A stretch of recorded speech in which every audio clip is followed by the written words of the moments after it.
আসসালামু আলাইকুম ওয়া রাহমাতুল্লাহি ওয়া বারাকাতুহু।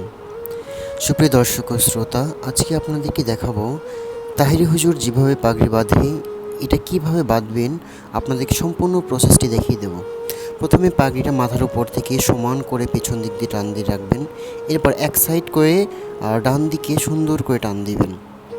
মনে রাখবেন পাগড়ির ভাঁজটা যেন সুন্দর হয়।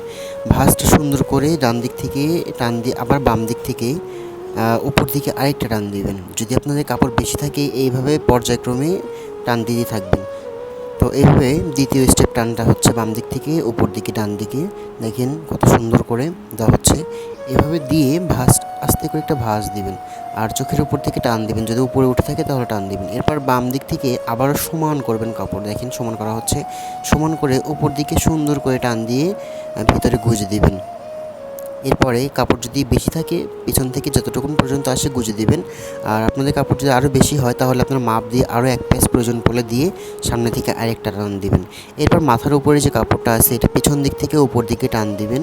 টান দেওয়ার ফলে আপনার কাপড়টা সুন্দর করে একটু বেড়ে যাবে। এটার ফলে আপনার কাপড়টা ছড়াতে পারবেন। দেখেন ছড়ানো হচ্ছে। ছড়িয়ে চারদিক থেকে গুঁজে দিবেন, সুন্দর করে গুঁজে দিবেন।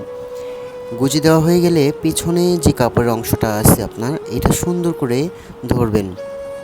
ধরে যে দেখেন ধরতেছে, পেছনের কাপড়টা সুন্দর করে ধরে এক সাইড থেকে টান দেবেন। এক পাশ থেকে টান দিয়ে দিয়ে সম্পূর্ণ সাইডটা টান দেবেন।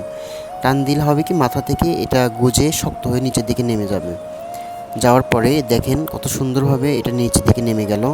এরপর চারদিক থেকে ভালো করে দেখে শুনে আপনার কাপড়গুলো সুন্দর করে গুজে দিবেন। এই দেখেন গুজে দেওয়া হচ্ছে সুন্দরভাবে। আপনার দেখে আয়না দেখে দেখে এটা গুজে দিবেন, দেখবেন অসাধারণ হয়ে যাবে ইনশাল্লাহ। দেখেন শেষ পর্যায়ে এসেছে। এখন দুদিক থেকে টান দিয়ে আপনার চোখের উপরে আপনার ইচ্ছা মতো টান দিয়ে নেবেন, ব্যাস। এভাবেই পাগড়িটা বাঁধবেন। আশা করি ভিডিওটি ভালো লেগেছে। সবাই আমার জন্য দোয়া করবেন এবং আমার চ্যানেলটা সাবস্ক্রাইব করে রাখবেন। ধন্যবাদ সবাইকে।